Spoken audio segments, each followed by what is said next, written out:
Hello, hello, hello. Hi. Hey.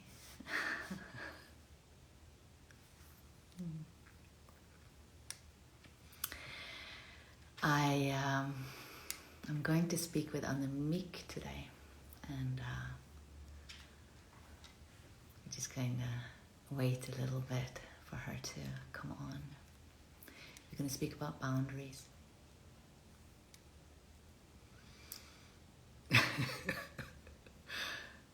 It's an ongoing practice, boundaries. Hey, Anita. Hey, Esther. Hey.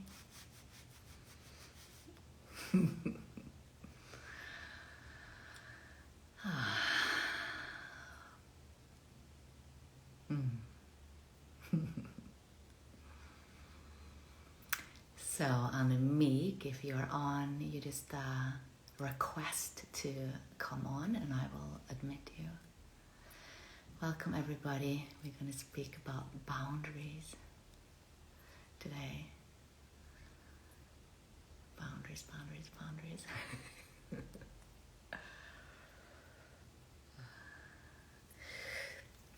Annemiek, she has this modality called soul-based coaching. So we're going to speak about boundaries also when we work with people.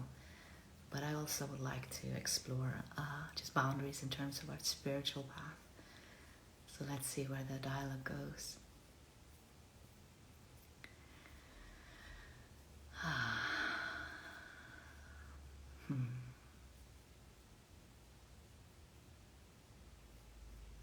Gosh, I miss being with you in person, in body. How are you all doing? Crazy time. I have been in the underworld for the last years. Yeah, it's been really rough. But I'm feeling some new winds coming. More ready to come out of the cave and be with you, but feeling a little skinless. Hey, Annemiek, if you are here, you just request to join. I'm going to, for those of you who are just coming on, we're going to, missing the touch, physical.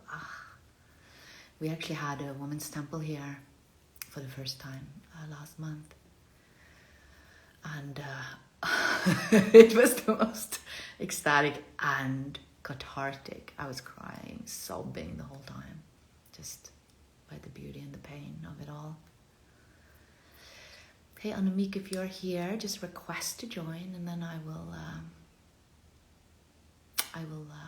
admit you, if that's what it's called. If you just are joining, we are going to speak with Annemiek today. She's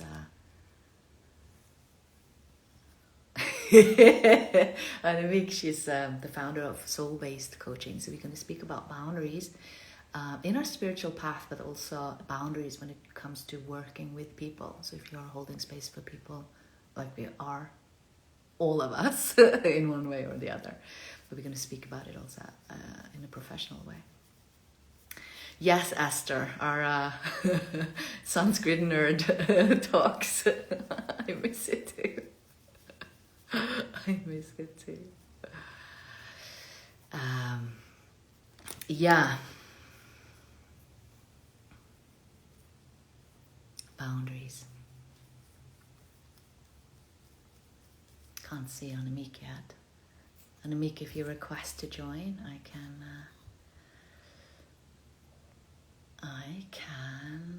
maybe I can invite you. I'll try to invite you.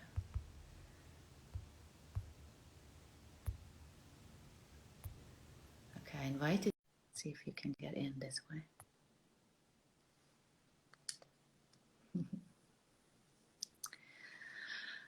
Hi, welcome everybody. I'm going to speak about boundaries today.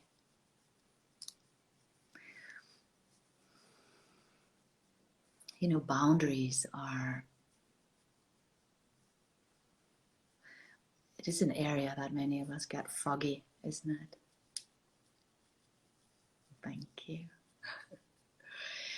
It becomes foggy and confused for many of us.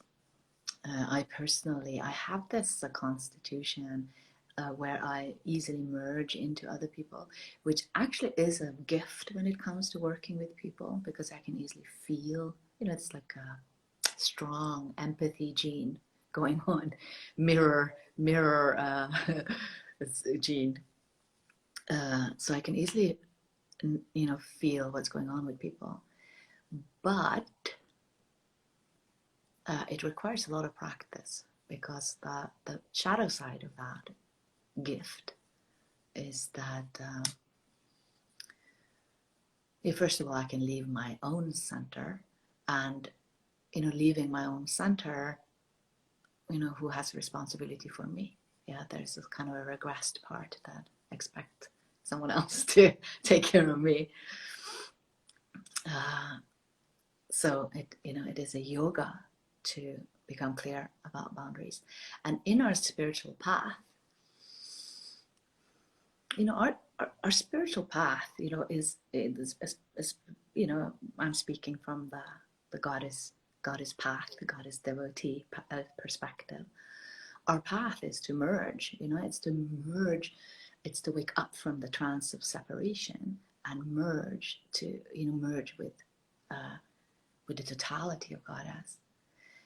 So what place do boundaries have in that map? Many of us, adopt beliefs that we should just live with our open hearts, and we should not, we should allow, and we should, should.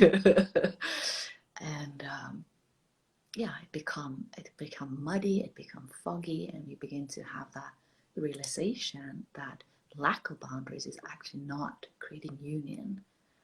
It is creating drama, and creating entanglements.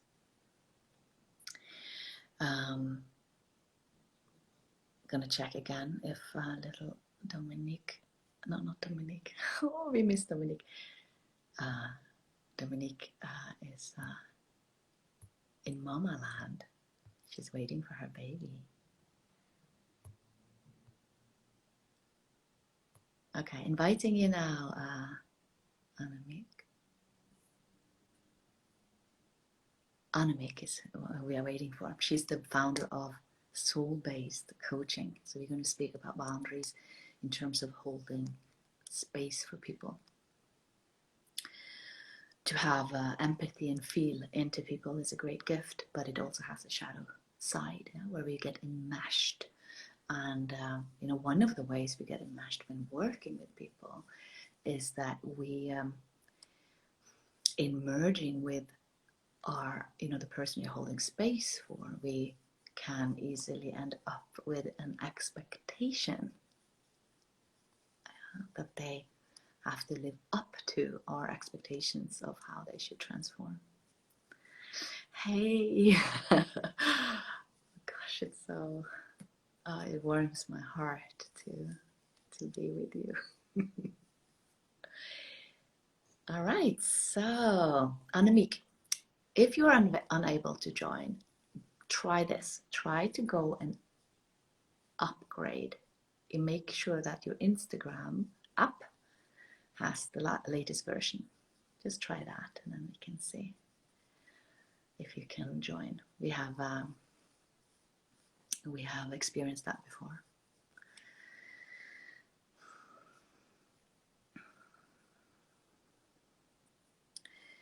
I remember one time I was in the bedroom, and Arjuna, my husband, he kept coming in and out, in and out, in and out. And I felt more and more invaded. I felt more and more pissed off. I felt more and more resentful. But I didn't tell him my boundaries. I didn't tell him to stop. I had an expectation that he should know what I need. I was resentful that he was so inconsiderate. I was resentful that I had to set boundaries. Hey, hey, hey, I see you, Annemiek. Now I'm going to try to invite you again. Or you can also try to request. Anyway, and then there was, by grace, I had some kind of awareness in that moment. And I realized that, oh, hey, Annemiek, hey. Hey! There you are. Just going to finish my very exciting story about my boundaries. Of course. Then then I realized that I was wanting him to join my dysfunction in the sense that I have this hypervigilance where I can feel into everybody around me, which I said already is a gift when I work with people, but it has a shadow side. Yeah, it has that. The shadow of it is that I feel everybody else, but I'm not centered in myself.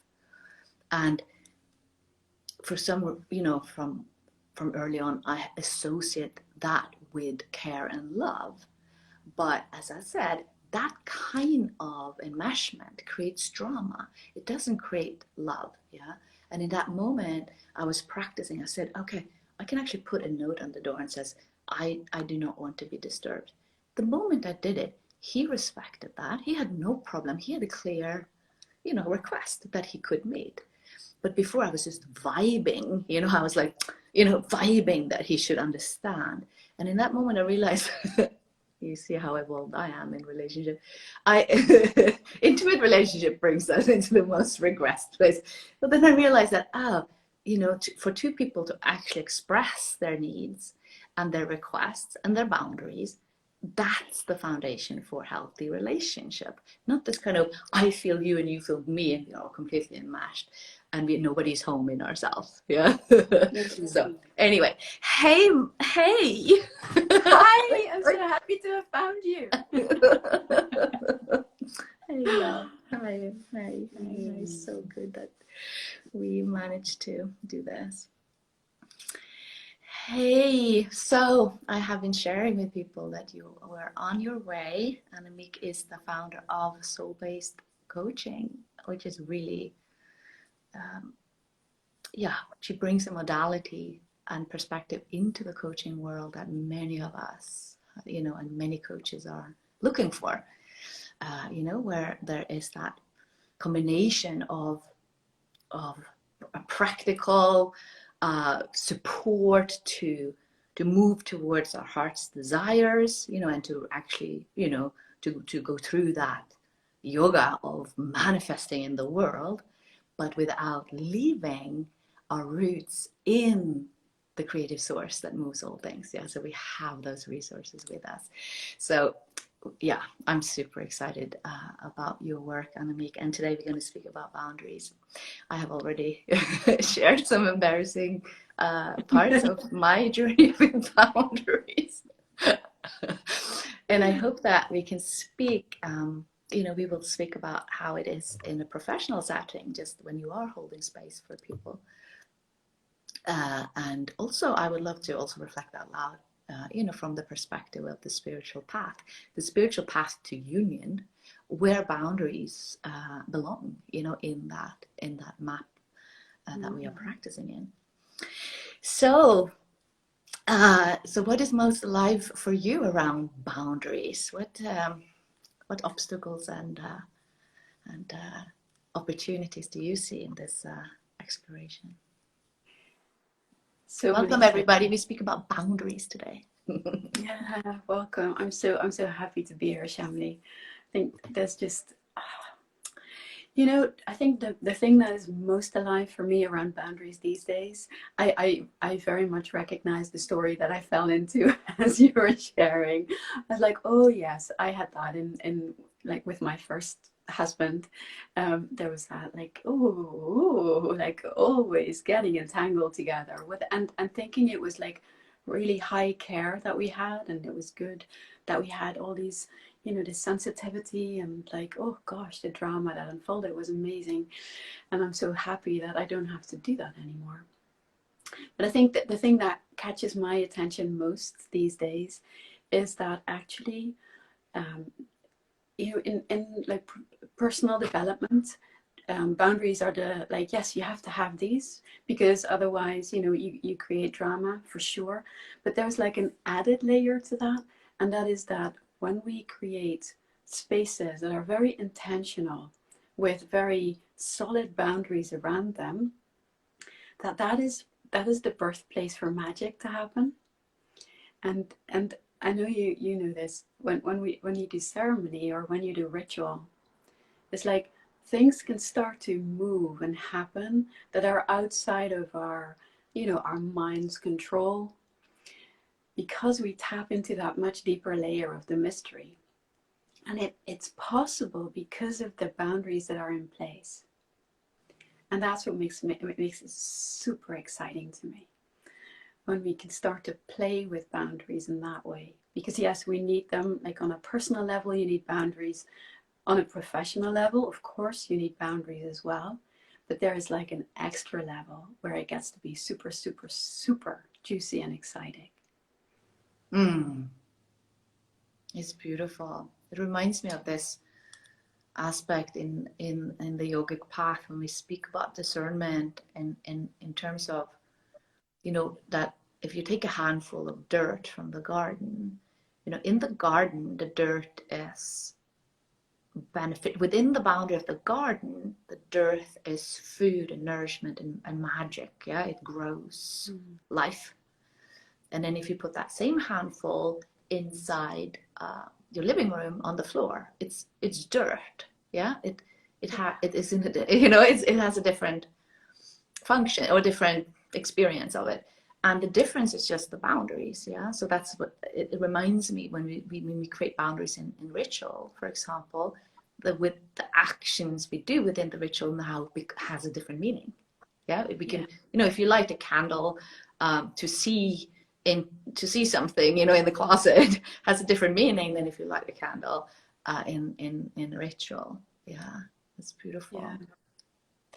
And it also something that comes to me is this, that everything in the world exists because of boundaries. So for example, a rose, the edges around the rose petal, allows for the flesh of the petal to exist. Yeah, and the beauty and the magic of the rose. It all exists because of boundaries. Yeah, absolutely. And it's like, that's like, to me, and I'd love to hear like your sense of this from the spiritual lens. But for me, there's like this sense of like the beauty of life. It is like there's this level of oneness, and this level of where everything starts to kind of flow together. But we can only be in our bodies and in the flesh when we accept that, yes, we have boundaries. Like there is a level where we only get to exist because there is this core inside of us, and there are boundaries that are I'm going to say fencing off, but it's like that are telling us where the edges are of our own personal energy in this world. And our physical body is one aspect of that, and there's other layers of our energetic body, of course. It's like the only reason that we can say that we exist is because of these boundaries. It's like there's like we cannot be without boundaries. Does that make sense? It's beautiful. I think it's super helpful and revolutionary to actually hone in on what we associate with boundaries and how we define it. Because I think when we look a little bit closer, we will discover that we have meshed together the feeling of separation and boundaries, like that almost that we associate it with separation. And that is somehow not spiritual, or it's not, it's not to be true to my longing, for union. But when we actually, redefine it and see it as, it's like an aspect of union, and it is an aspect for us to, in one way, the only way we can experience union is to, to go through not the only way, but for us in a practical way, for us to actually land fully within our boundaries. I've seen that oftentimes, that people want, to have the freedom of disembodied spirit, and rejects the human body, the physical. And then our union and our spirituality become just abstract and very conceptual. So we are as if we don't trust that we can actually have it for real. And the only portal we have in this lifetime is through the human, is to this form. Yeah, it's like, in a way, I'm thinking of my relationships as like a little map of that. Like there was that early experience of like, in the good moments, that felt like so together, and it felt like so beautiful. But it was kind of a distorted view of what together was. And when I look at my marriage now, and we've been together for 12 years, or I think a little bit more, I keep forgetting to count. But like here, together means that we are both our own individual people, and we are thoroughly rooted in ourselves. But I've never felt so close to anyone in my life. And the only reason that is possible is because of this sense of yes, this is me. This is where my boundaries are. And it's not just about, I think, what you're saying about how boundaries and separation have become so kind of, they seem to be the same thing. It's like we don't have, not a lot of people learn a healthy concept of boundaries, and how it is not a thing to push people away with, but how it is it's like a helpful tool to help people understand how can you come even closer together, like how can we be even better together. There's no use in pretending that we don't have boundaries. It's like it's the rose, or when we look at the tree, the only reason that they exist is because they are boundaried in space, right? And I think you say that most of us haven't been taught this. How do you teach in your trainings? How do you teach us to have clearer boundaries, more clarity around it? That's a great question. I think, I was trained as a coach before, and I did a lot of work in organizations as well, in change projects. And I had this sense like, I'm super sensitive. I'm very aware of what's happening. I'm clever. I get this. I understand what the aspect of boundary is that we're working with. But it wasn't until I learned some of the tools that we teach within soul-based coaching that I started to actually understand what boundaries are. And so one of the things that we do when we're teaching is, essentially there's two aspects. One of them is that the foundation is holding space. So learning to hold space for someone else, or deepening the skills to hold space for someone else, where we actually learn to stay present with ourselves while we are present with others. And this is like an ongoing practice. So in our year-long program, for example, we practice this every week. And it is, there's layers and layers and layers to the practice. But the more we stay with that, the more we start to feel, where do I move into what someone is sharing, right? Where am I kind of diving into my own stories as I'm listening? Even I might not even be speaking. But how can we stay present with ourselves and present with and for the other person that we are wanting to support on their journey? So that is the foundational practice. Present with me and present with the other at the same time. Yes. And there's a few, there's more to it, but I think that's the very core that you want to get to when you start to look at how can we improve our boundaries. And how do we recognize when we are working, if I'm holding space for another person, how do I recognize, or what are the consequences of me not having clear boundaries? So what happens is that there can be a multitude of things that happen, but a couple of the most common things are that projection is so easy. Even when when we think that we're not doing that, it can so easily happen, because the other part of what we teach, or another part of what we teach in our basic skills trainings, are about a specific way of asking questions. And this for me was a huge eye-opener. So these are questions, they're called the clean language questions. They were developed by David Grove, who's in New Zealand. Are they called? The clean language questions. So they were developed by David Grove, who was a New Zealand part Maori psychotherapist in the 1980s. And so there's a larger story around this, but he was working with trauma victims in his practice, and what he noticed was that the closer people got to their trauma and explaining what happened, the more they would start to speak in metaphor. And he was really interested, because he was like thinking, what happens if we see those metaphors as a healthy expression of a human being on a healing path? How can I make space for these metaphors to stay and to do their thing? Let's find out. And so this is why he devised these questions that are clean, in the sense that they leave very little space for the therapist or the coach's own stuff to enter into the space. And when you start to experiment with questions like that, it becomes crystal clear what is actually not ours. And it is so much more than I ever thought before. And so an example of a clean question is, for example... Would you be willing to do it with me? Yeah, if you're up for it. I would love it. Yeah.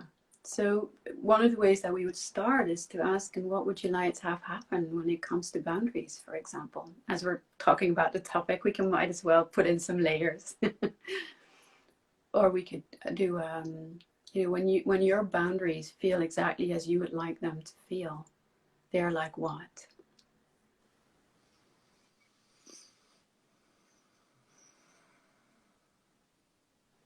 Peace come to me. It's like a sense of peace, a sense of peace, and like spaciousness. It's a peace and spaciousness and clarity.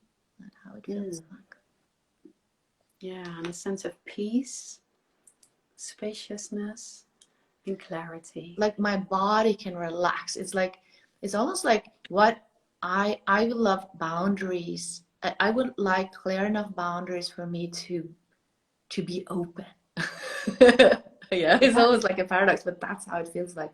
Within those boundaries, I can relax open. And so a clarity and a peace, and within the clarity of the boundaries, you can be open.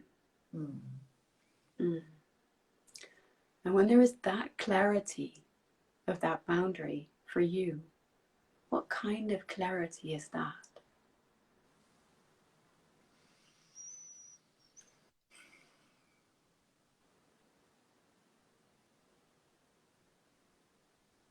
Yeah, the clarity feels like communication. It's like a sense of that both me and the other part is clear about expectations and limitations, and that is communicated. So it's like we don't have to guess. Like I notice part of my constitution that I keep, my antennas are out guessing a lot. So it's like that is a relaxation when it's clear communication. And there's antennas out guessing a lot. And so when the boundaries are clear, both for yourself and the other, and there's clear communication, and there's no guessing, and then there's you can open. And when you can open like that, is there anything else about that open? Yeah, what comes to me is this, I'm walking the dogs at the shelter every Friday morning, the homeless dogs. And last week I was walking this dog, who was a wolf dog, like a part wolf. So her body is just so alive and just so sensitive. It's almost like she was weightless. She's a strong, big dog, but like her body is just so open and so in tune and, you know, so awake. And it's just it was just such a transmission to be with this body that is so, which is untamed in that way. I mean, she is a tame dog, but still, it was like her body was open. So, and I just, in that mirror, I can see like how I had put armors on and the tension that I held in my own body of, you know, navigating boundaries and so that openness is like, what boundaries do I need to have the wolf body? It's like that feeling of like, how can I be that awake and that alive and that receptive and that communicative, you know, in a free way. Yeah, beautiful. And so how can you have that wolf body Mm-hmm. and be that receptive and that open? Mm-hmm. And then when you have that wolf body, what happens to those boundaries?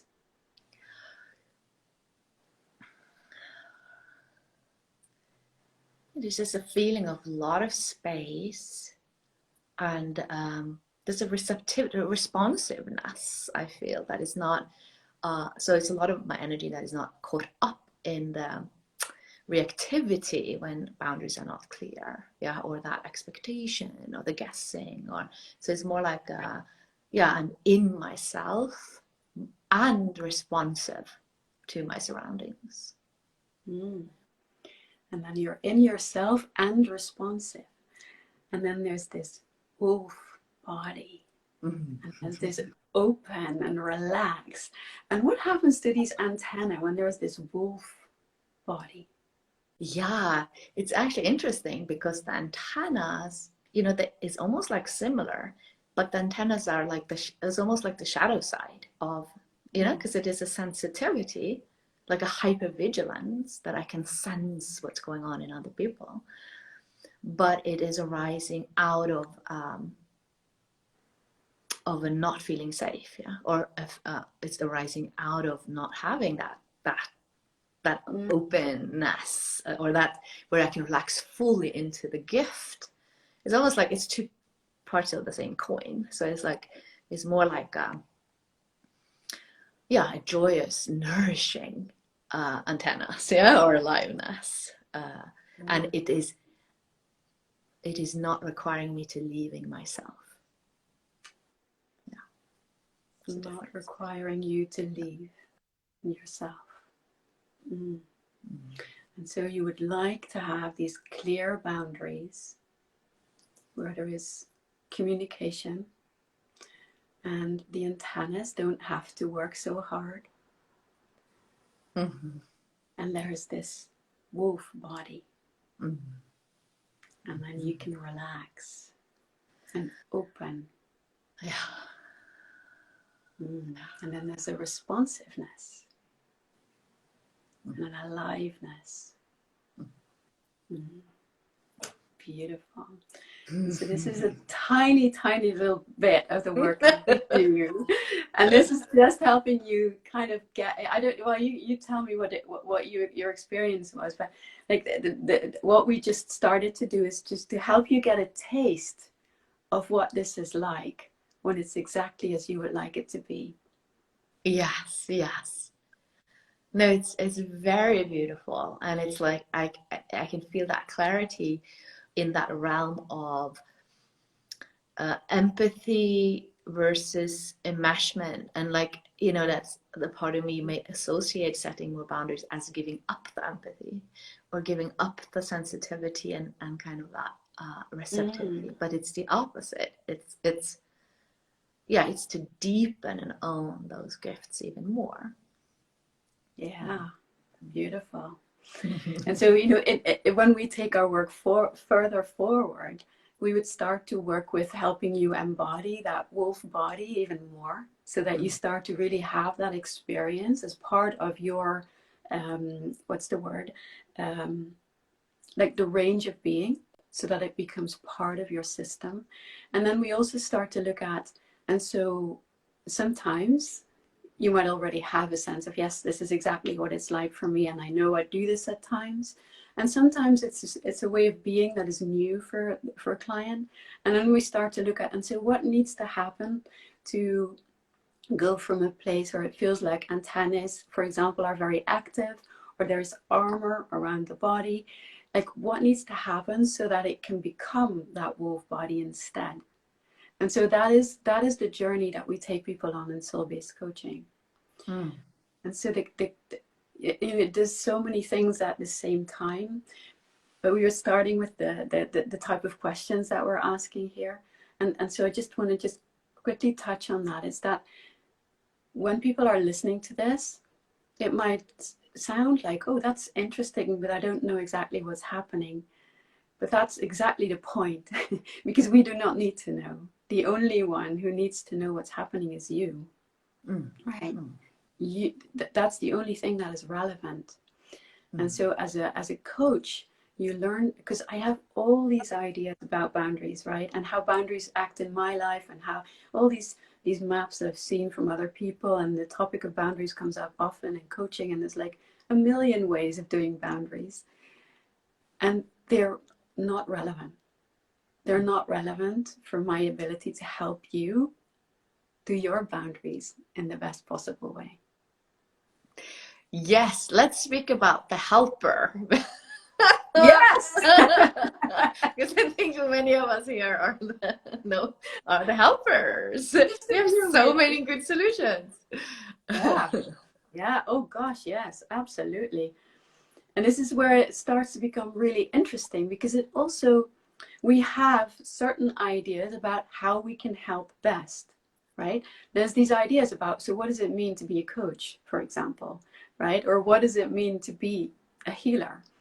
And I think this is one of the things where we talk about breaking the paradigm in the work that we do, because this is really about, I often share the metaphor of the midwife. You know, it's like all of us, everyone has an innate capacity to heal and to grow and to transform. And so the role of a coach, the way that I look at it, is to be the midwife for that transformation. And not to think that I have to actually give you my ideas of really good boundaries, because obviously I'm an expert and I've talked to so many people about this. Because your system knows way better than me or anyone else what is needed for your evolution, for your next, it's like an ongoing unfolding into who we are.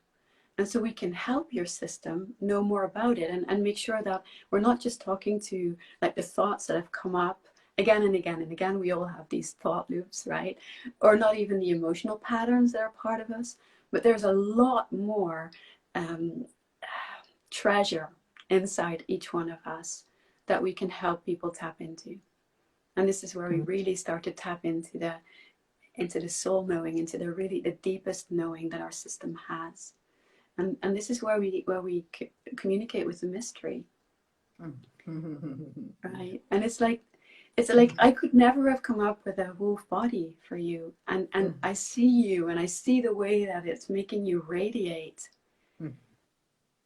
and that is what tells me that yes, we're on the right track here, right? It's so much more effective, it's so much more beautiful, and it's so much more magical than if I'd given you like, oh yeah, here is a model around boundaries, and this is how you should be thinking about this. And what I also experience is that, you know, if the client gets stuck, you know, that helper can be activated, and actually can be very interesting to see why do I have such a strong need to help the other? And when I look in that direction, I turn from, oh, I have to fix her or them. I turn my attention back to what's going on in me, and then it's often this kind of discomfort, you know, like that I can't tolerate the other to be in the, like you say, if you use the the metaphor of midwife. So if somebody is screaming and in their, in their kind of process of giving birth, and then I can't tolerate that, and I just kind of, okay, let's do a cesarean right now, because it's like, let's get it out so that we can, because I know how to, bring this to happiness right away. And then, not that, of course, now the metaphor is getting a little bit astray, because there's nothing intrinsically wrong with cesarean. But I'm just thinking in this context, that oftentimes it is necessary for the person to sit in discomfort for a while. And that I, as one holding space, need to check my motivation for trying to fix that or push that or force that. Yeah. Absolutely. And it's like, if I were to kind of look at that metaphor, it's the equivalent would almost be like, oh, look, here's a healthy baby, just take that. Right? It's like very often the helper impulse is exactly as you say, is about how can we make this discomfort go away as quickly as possible.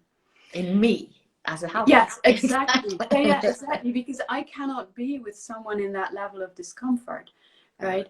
And so the other thing is that a lot of us have not been taught to trust the unfolding process.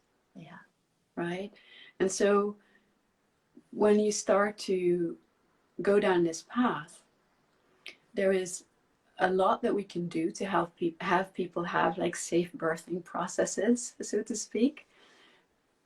But the birthing itself is not up to me ever. Right? And so there is the skill in this modality is in being very present in every moment that you're with the client, but also very discerning into when I'm asking a question, what is that question going to be focused on, so that the flow. There's like, I don't know if you please just share what this little experience was like for you just now, but what usually happens is that there is a flow that starts to unfold. And that's kind of like, we want to surf that wave. We want our client to surf their own wave. That is what our purpose is. And I noticed that you used also just to affirm, like that you just mirror back to me what I was saying. And that is, that's something we forget, just how incredibly potent that is. Because at the receiving end, it doesn't, like, it can, it can feel a little clumsy when you are on the speaking end of that, because I'm just repeating back what you just said. But on the receiving end, it's so powerful. It's like this, because remember, we are evolving in relationship all the way since we are babies. Like, that's how we grow and evolve and heal. Even relationship, not necessarily to another human. It can be a relationship to earth, or to the breath, or to water, or to animal, or the trees. Or we are in relationship all the time. So to have that mirror back is very powerful. It's like it does something inside me. Yeah. Another thing that came to me was that if I'm identified with being the helper, then of course my identity depends on helping you. So it's kind of an investment that I have, that you have to be healed for me, so that I, can be successful in my identity as a helper. And it's a lot of pressure to put upon another person, Right, isn't it?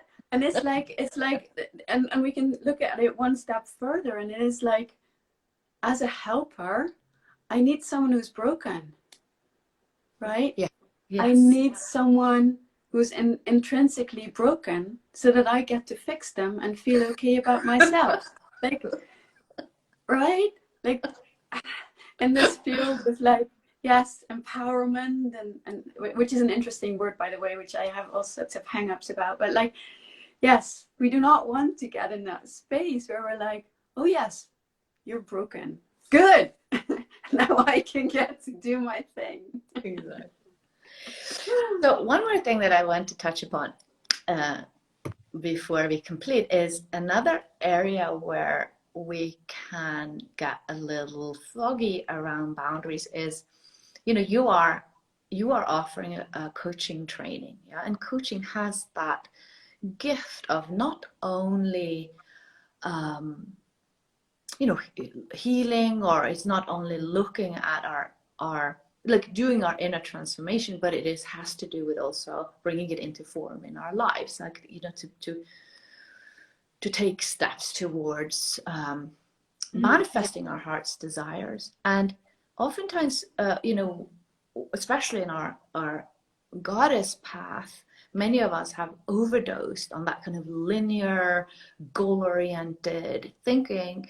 And so we want to rest into the mystery, we want to listen to the impulses from the deep, but many of us also feel the pain of not being able to bridge that inner reality with you know, with our lives, because we resist the boundaries, we resist structure, because we associate that with limitations or with that kind of patriarchal restriction.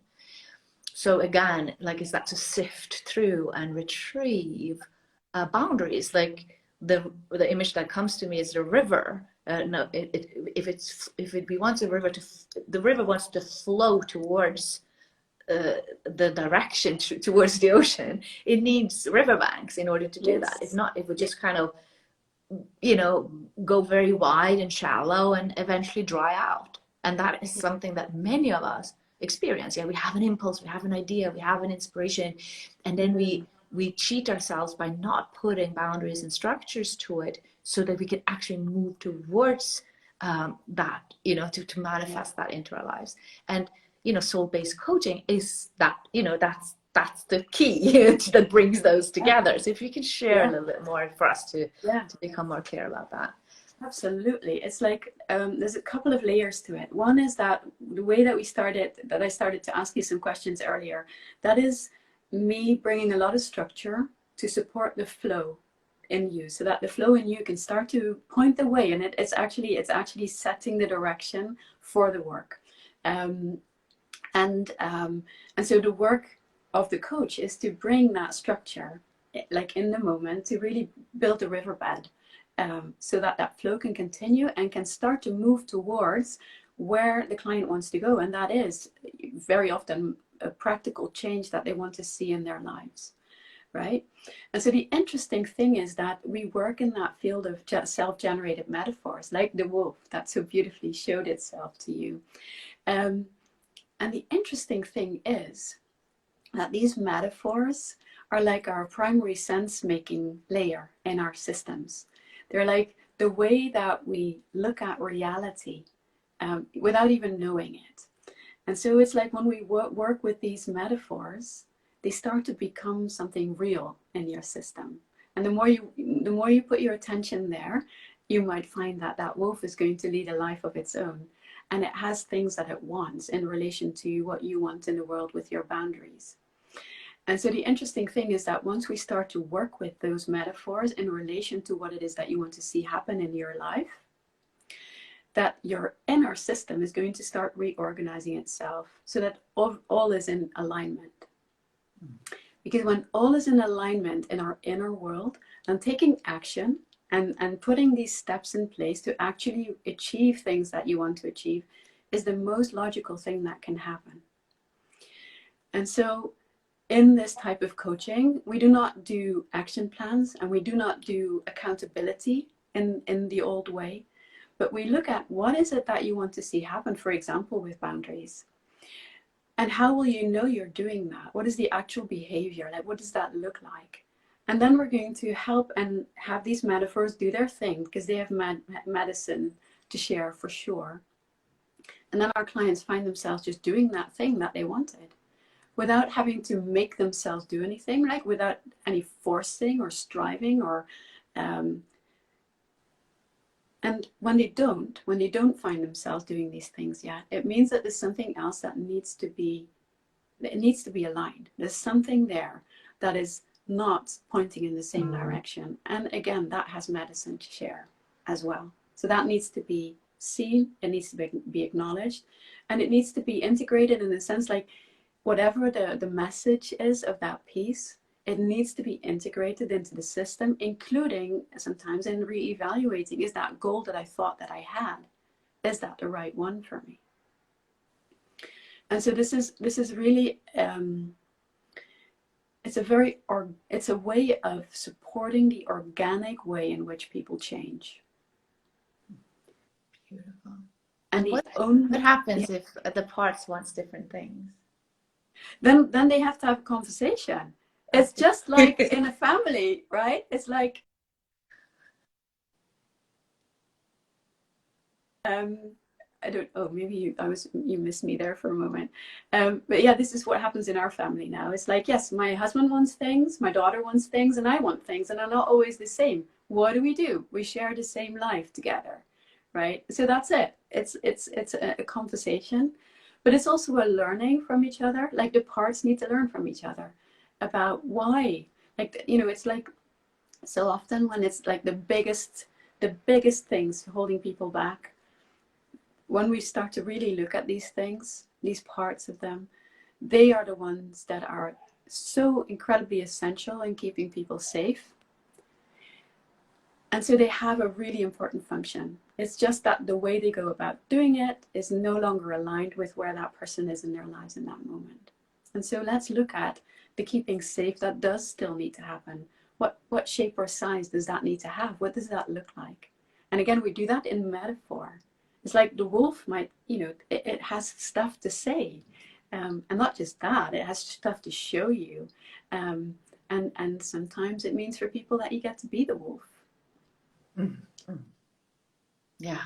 And then maybe it's another part that is thinking that to be that alive in the body is not safe. Yeah, that I have to have crocodile skin or I have to, armor up. Yeah. Yeah, exactly. Exactly. Yeah. Yeah. And then we look at what's the relationship between that wolf and the armor. And so this is kind of the how we keep following that flow of the client to make sure that all of these things are integrated. And when that happens, then that spreading out of the river, as you mentioned earlier, it doesn't happen because there's a primary impulse for something that wants to be birthed. There's a primary direction in the system that wants to be seen. And the thing is to make sure that all of these, the bits of the river that are spreading out, that they all keep talking to that primary impulse. How do you recognize the primary impulse? Oh gosh, Shaoli, you see it, you hear it, you taste it when you're holding space for someone. It's not about an analytical, like it has to fulfill these criteria, right? But you can see someone come to life. You can see it happening. That's where it is. It's like it's where the Shakti is, right? It's where the is. Mm-hmm. All right, beautiful, Annemiek. So you will also, for people who want to learn more about this kind of holding space and boundaries while working with people, you can join Annemiek for a free training, like a free training masterclass. When is that happening again? It's on Monday, 25th of February, and we're actually starting with some pre-work on Friday. So people are very, very welcome to join us and to not just think about this, but actually do it, because this is like a very key part. Coaching, you learn it by doing it, by trying it And out. we're going to post the recording of this conversation on here. I realized that we were doing this class on my personal Instagram, not on Awakening Women that we planned. So maybe we do one more for Awakening Women. We'll see. Hey, so we will post this on Awakening Women and here on Shamli Arda, and then we will post the links in the and so that you can easily sign up for the masterclass. Yeah. Oh, beautiful. All right. Thank you so much. Oh my goodness, there's so actually like our intention. There is new clarity just speaking about these things. Yeah. Thank you so much for bringing the conversation about boundaries up into our field. And let's keep the conversation alive. Yeah. Thank you so much. And for everybody, we will post the link to the masterclass once we have the recording up. Thank you. Bye, Anita. Thank you, everybody. Thanks, everybody. Much love.